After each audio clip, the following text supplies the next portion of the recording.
So there was this young man, and this young man was very troubled. Why? Because he owed this gang, this very dangerous gang, a large sum of money. So he had 3 weeks to pay it back. It was week number 4.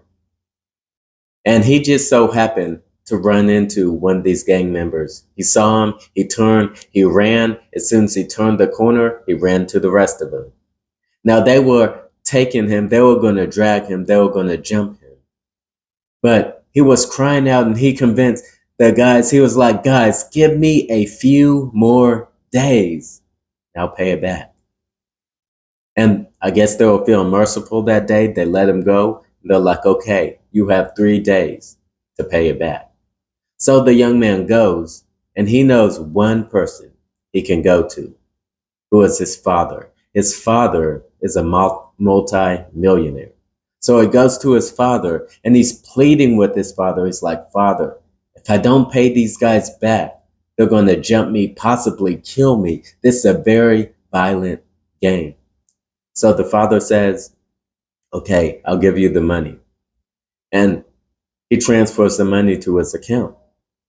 So the young man goes out, and this happens to be the 3rd day. It's his last day. And he runs into the gang members. They're like, do you got my money? And it's like, yes, I got your money. It's in my bank. I got to go get it out. So they're like, okay, we'll follow you to the bank. They followed him to the bank. He tries to get it out, but it isn't there. He's like, I don't understand. My dad transferred me the money. So they drag him out. They jump him. And now he's in the hospital. And his dad rushes to the hospital. He's like, I gave you the money. Why'd they still jump you? And the boy looks up at him and he's like, oh, I forgot one thing. That the bank I use, if you transfer money above this amount, it takes 3 days to clear. So, question. Did the father transfer the money? Was the money basically his? Yes, it was, but it hadn't cleared the bank. And that's what I want to talk about today. So look at our text. Romans 8:34. Who is he who condemns? It is Christ who died, and furthermore is also risen, who is even at the right hand of God, who also makes intercession for us. So remember, Paul is talking to the Christians that are groaning, just eagerly awaiting the redemption of the body, eagerly awaiting Christ to come back and glorify them. And he's encouraging them and telling them the good purpose God has for them, and every detail in their life is working for their good to conform them to Christ, even all the way till their glorification. However, there's one thing about our groaning as Christians. And if you're truly a Christian, this causes you much groaning. That you still sin. You're still a sinner. You hate the fact that you sin against Christ who died for you. And that causes you much groaning. But Paul gives these Christians some encouragement. It's like, look, no one can bring a charge against you, and no one can condemn you. And yesterday, we looked at him saying, who is there to condemn? Because it's Christ who died. But today, I'd like to look at the next aspect. He says, who is there to condemn? It is Christ who died and furthermore is also risen. So, he says, Christ, yes, he died for your sins. Yes, remember, he condemned sin in his flesh. But if it just stopped there, then, as Paul says, if Christ is not raised, your faith is futile, it's pointless, you're still in your sins, you have no hope, and you among all people are to be the most pitied. The resurrection of Christ is very important. Just to tie it in with my example, If Christ only died, it's like the Father transferring the money. But Christ, when he rose, it's like it clearing the bank, and the young man can get it out and pay his debt. See, the resurrection of Christ is very, very important. Paul says it like this earlier in the book of Romans. He says that Jesus was delivered up because of our offenses, but raised because of our justification. Justification, remember, that means to be declared righteous. So Jesus Christ, because of our offenses against God, Jesus was delivered up, and he suffered the wrath of God for the sins of all those who would believe in him, for the sins of all his elect. He suffered the infinite wrath of God on that cross. However, Paul says he was raised because of our justification. In other words, he was raised declaring us righteous. We can't just say, oh, Christ died for me, everything's good. No, Christ died and he rose. Very important.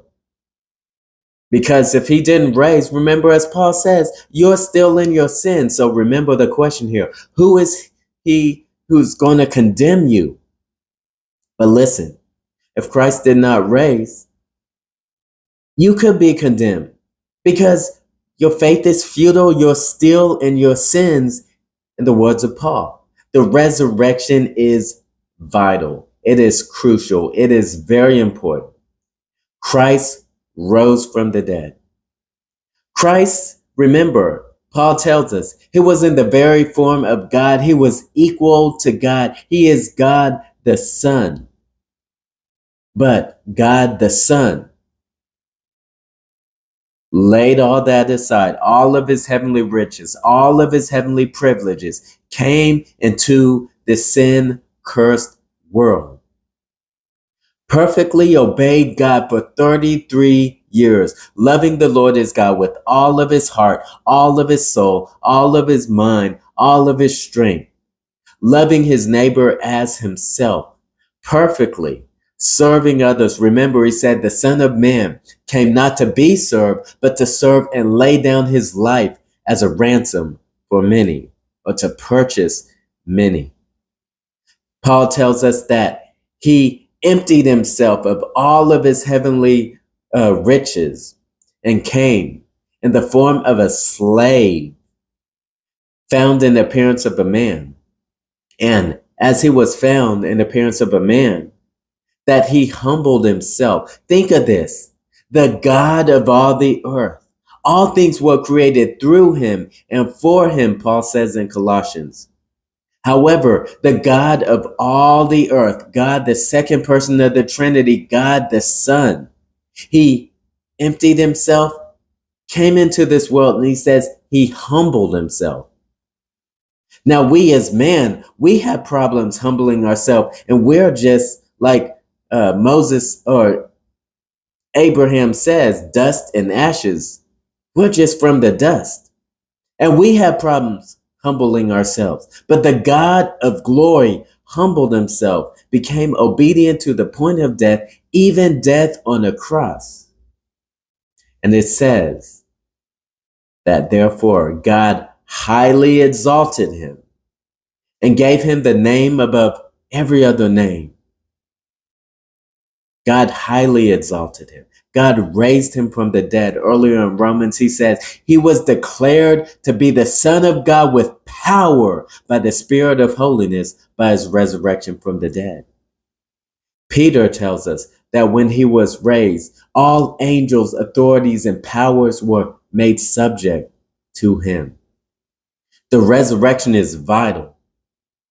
So let me ask you, when you think of the gospel, remember yesterday, you know, the Christian that was constantly in sin, he had a strong assurance. He didn't struggle with condemnation because he constantly reminded himself of the gospel. But listen, if you only stop at the death of Christ, you've fallen short. Christ not only died for you. If you truly have put your faith in him, Christ not only died for you, but he rose for you. And because of that, there is therefore right now no condemnation So who is there to condemn? It is Christ who died, and furthermore, also, he is risen.